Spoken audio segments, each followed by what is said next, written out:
Honorable Bernardo Galapin, our Vice President. Engineer Dennis Galapin, Vice President for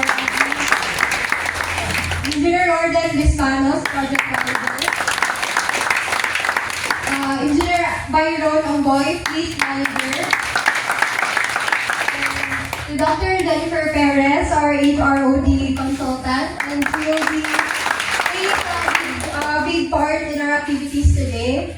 Then to our engineers and sa tanan empleyado nga naa diri ngayong hapon. Hapon. Kilala din nila move na team building no dapat last August pa ni, no? So by the grace of our Almighty God and through His boundless blessings, we were able to organize this meaningful event today. So, kini nga kalihukan, dili lamang kinibahin sa paglingaw-lingaw o pagdula-dula. Usang kini kahigayon para mas muligod pa ta o mapalambo pa nato ang atong panaghiusa isip isa ka kumpanya. Sama sa atong team karon, embracing differences, building unity, every day sa atong mga trabaho, dili malikayan nga adunay mga kalisod o mga challenges, pero pinaagi sa atong pagtinabangay o paghiusa, mas dali na to mas mabad o malampasan ang mga problema. So we have planned various activities today and para po dugma to us to connect, learn from each other, and strengthen our bonds. And remember, each activity is a chance to learn and grow together. Swerte ta karon nga naa dinhi si Dr. Jennifer Perez nga mao siya ang facilitate sa atong mga activities para malingaw ta ug muhatag siya gamay na talk about sa importance sa teamwork and work commitment. Salamat kay Ma'am Jen for coming.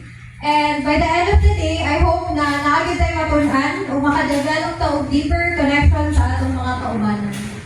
So ato ning suliton nga adlaw ugma pod pohon. So I'm looking forward to a productive and exciting day with all of you.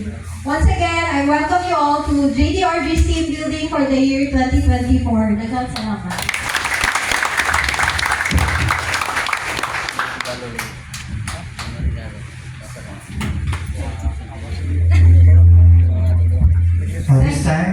Thank you, President Giselle, for your message. This time, let us welcome the Vice President Admin sa JDRG Construction Supplies and Corporation, Mr. Dennis Galapin, for his inspirational message para sa kanya.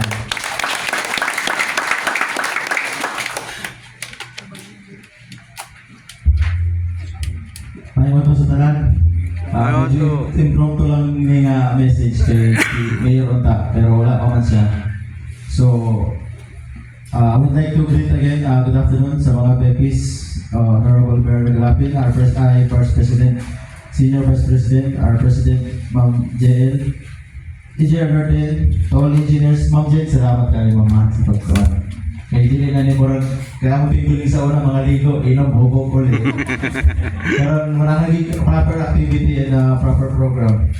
Una sa lahat na, gusto nga ako emphasize na kining activity, gihimo ni nga activity, gihaguan yun sa management, gigastusan, para mawala ang mga problema ba, ang mga ginagbay, kanang mga selos, mga piti, mga ginagmay nga butang, nga mudako, hangtod sa maapektuhan ng trabaho. Gihimo ni karon para atong pagkaigsuunay nga isa mga taga-pamilya diri sa JDRG mao kinahanglan kung naatay harmony or okay ang atong pag-inuban, isod na Bisaya misis no? Kung okay yung pagsasama nating lahat, mas hapsa yung trabaho natin, mas magiging okay yung takbo ng kumpanya. Pag mas magiging okay yung takbo ng kumpanya, mas okay ang profit natin, mas okay yung benepisyo na matatanggap natin lahat. Baka susunod, hindi lang ito, baka sa ibang lugar na, mas magandang lugar. I hope lang na sa karon activity, dili ta magkuhan ha, kay king of purpose, di ba, para maglingaw-lingaw ta, mag-upatan. Kaya nakakita ko kayo na, marag nagrupo-grupo ta, naglay na sayo, na nasulit isa. Paningkamutan nato nga bisag mga introvert nga tao, mo-appeal kita sa mga asal kabiguhan aron magkailay at tatanan ba? Kaya usahay di ba? Makaingon mo nga, strict man ni siya. Di sa kubuduol, kaya ilang rupuha, ni anak. Pero pagka nakakilala na pala kayo, parang makikita niya na, ay hindi pala. So mga to, let's enjoy the activities, enjoy the meals. Kanang ako sa gibawalan ang inom kayo na kay nalagi activity. Pero niya, namin nag-prepare ng management tanan, di mo magmahay yun. Bahala yung kuhan. Tama. Ang kalahong mo yung bakpak. Magmahay na mo kawya, yung saan na kawya. Okay. I hope we enjoy this afternoon. And welcome ulit sa Team Building 2024 and enjoy and thank you.